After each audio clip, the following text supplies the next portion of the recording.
नमस्कार मित्रांनो, स्वागत आहे तुमचं आपल्या चॅनलवर। आज आपण एक अतिशय महत्त्वाचा आणि चर्चेचा विषय घेऊन आलो आहोत। अनेक लोक मानतात की आपले भविष्य आधीच लिहिले गेले आहे, तर काही लोक या विचाराला पूर्णपणे नाकारतात। या दोन मतांच्या चर्चेवर आपण आज सखोल विचार करू। चला तर आजचा विषय सुरू करूया। तर नमस्कार मित्रांनो, आपल्या सर्वांचे स्वागत आहे।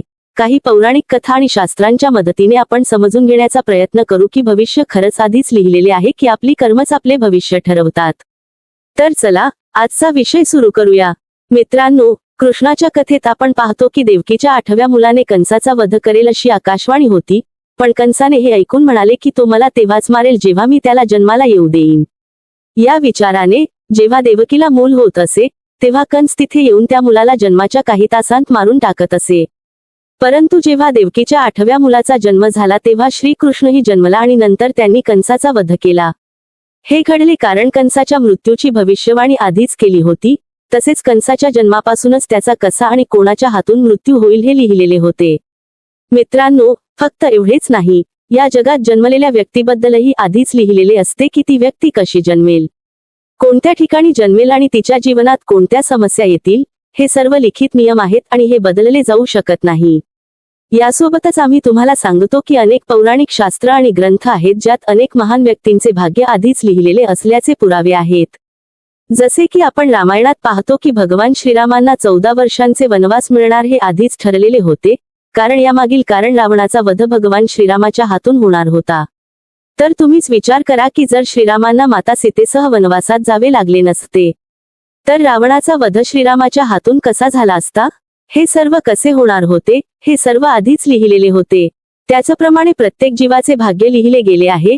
आपण सर्वजण या नाटकाच्या छोट्या भूमिका आहोत, जे काही उद्देशाने या जगात आले आहेत। परंतु हेही चुकीचे नाही की तुमच्या कर्मांवरच तुमचे नशीब अवलंबून आहे। अशी एक म्हण आपण ऐकलीच असेल की जर तुम्ही पुण्य केले तर तुम्हाला नेहमीच चांगले मिळेल, पण जर तुम्ही नेहमीच वाईट कर्म केले असतील तर त्याचे दुष्परिणाम तुम्हाला या जन्मातच पाहायला मिळतील। म्हणजेच जर तुम्ही वाईट कर्म केले तर तुम्हाला चांगले परिणाम कसे मिळतील? तर आपल्या शास्त्रांनी नेहमी धर्म आणि पुण्याचे कर्म करण्यासाठी प्रेरित केले आहे, कारण हाच मार्ग आहे ज्याद्वारे आपण जन्म आणि मृत्यूच्या या चक्रातून बाहेर पडू शकतो। जे वाईट कर्म करतात त्यांना देवाच्या पायाजवळही स्थान मिळत नाही। मित्रांनो, एवढेच नव्हे, तुलसीदासजींनी देखील स्पष्टपणे एका चौपाईत सांगितले आहे की कर्म हे मुख्य आहे। म्हणजेच माणूस जसे कर्म करतो त्याला त्याचेच फळ मिळते। याच गोष्टीवरून असे दिसून येते की पांडुपुत्र कर्णाचा वध अर्जुनाच्या हातून झाला। अर्जुन म्हणाला की माधव, माझ्या हातून माझ्या श्रेष्ठाचा वध कसा होईल, हे कसे भाग्य आहे? त्यावर श्रीकृष्ण म्हणाले, पांडुपुत्रा, मी कोण आहे माणसाला फळ देणारा? हे त्याच्या कर्मांचे फळ आहे। ज्याप्रमाणे त्याने आयुष्यात कर्म केले त्याला फळ मिळाले आणि जीवनात कोणत्या वेळी फुल किंवा काटे येतील हे माणूस स्वतःच ठरवतो।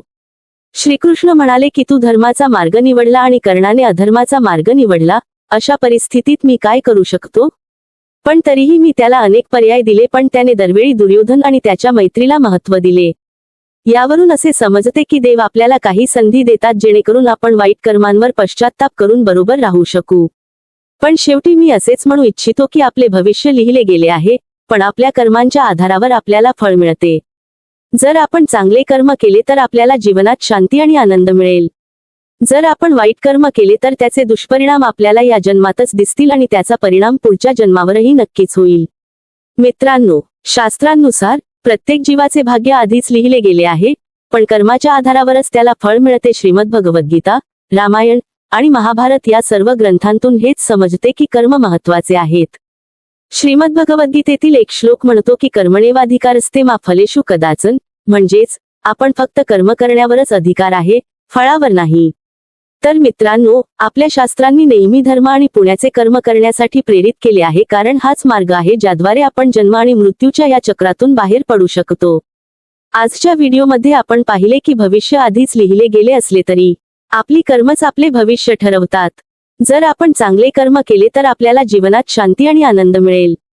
जर तुम्हाला आमचा व्हिडिओ आवडला असेल तर कृपया आमच्या चॅनेलला लाईक करा, शेअर करा आणि सबस्क्राईब करा। आमच्याशी कनेक्ट राहा जेणेकरून तुम्ही आमच्या आगामी सर्व व्हिडिओचा आनंद घेऊ शकाल। धन्यवाद।